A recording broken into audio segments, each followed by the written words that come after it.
Hey guys, assalamu alaikum, it's Jenna G. Today's video I'm going to be making some boiled mango chutney for you guys. Now this goes fabulous with pulori, of course, or any other fried street food here in Trinidad, sahina or aloo pie. But today I'm just going to show you guys how to make this. So boiled mango chutney is so easy to make. The ingredients absolutely straightforward. We've got the green cut up mango here ready. Going to be using some shadow benny, brown sugar or white sugar, roasted jira, a little bit of saffron, garlic, pepper, and some salt and black pepper as well. Now the green mango, this, if you have a tree, great, you can pick it and make it right off the as soon as you pick it. But if you don't really have a tree with mango easily available, you can buy this from the market. There's usually a lot of vendors selling them in bags, different prices. To be honest, I can't really remember. Might be 10 for sometimes 20. I think mommy would have paid, my mother-in-law might have paid 10. I really can't remember, not too sure. But this is what it looks like. They chop it up already for you, but I'm actually going to take my chopper and just cut it into smaller pieces, because I like to get a little pieces, a little chunks of the mango in my chutney. So I'm just going to use my chopper and just cut them into smaller pieces. Next step is basically pretty simple. Got my water up boiling in a pot. I'm just going to add the mango, and next I'm going to add some sugar. Now the sugar you're going to just add, you're going to taste, you're going to add. So you're going to just depending on how sour your mango is or how sweet you like your chutney, you'll add accordingly. So I don't know if giving you all exact measurements for this might be helpful. I think just giving you guys an idea of the basic ingredients and how you go about preparing it might be a little more helpful, because this is something that really depends on your taste buds. For some color, I'm just adding some of the saffron, and for an extra nice taste, I'm adding some of the jira. Now you're going to also be adding salt, but this again depends on your preferences, so you can add and adjust accordingly. And we're going in with some black pepper as well. Now I'm going to be adding some of the shadow benny, the pepper, the garlic to this, but that's actually optional. Some people are just fine with it just like this, with the extra sugar added to it. Nice sweet chutney.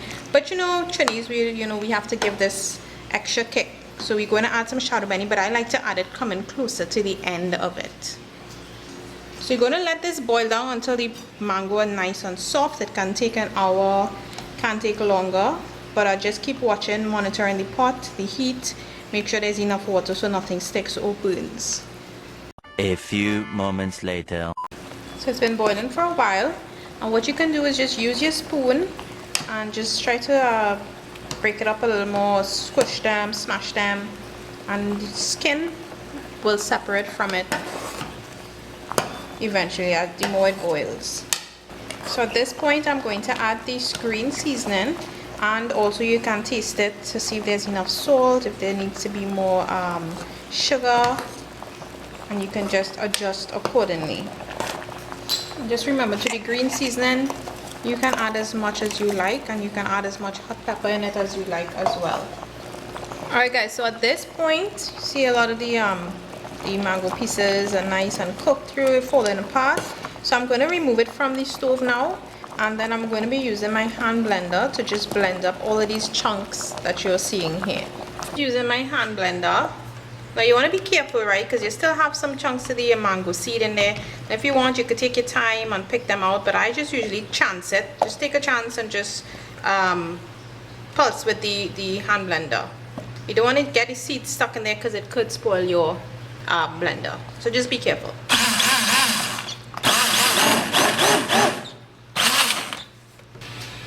Alright, so if you find that you want it a little thicker, you can just put it back on the stove, but it is hot right now, and when it does cool it will thicken up a little bit, so it's all up to you. This is just one of those things that you feel free and play around with it until you get it to your liking.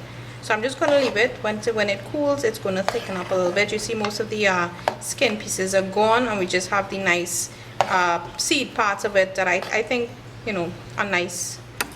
So guys, that is it for our boiled mango chutney video. You see how simple it is. I'm going to be enjoying it with this pulori right here. So you guys could stay tuned, look out for that pulori video coming up. soon. I will post it maybe tomorrow actually. So yeah, now it's time to eat some homemade pulori with some homemade mango chutney. And hope you guys enjoy this video. Try it out. Let me know how different your mango chutney is from mine. But again, have fun with it. Like I said, experiment and adjust until it reaches to your liking. Thanks so much for watching, guys, and I will see you all in the next video.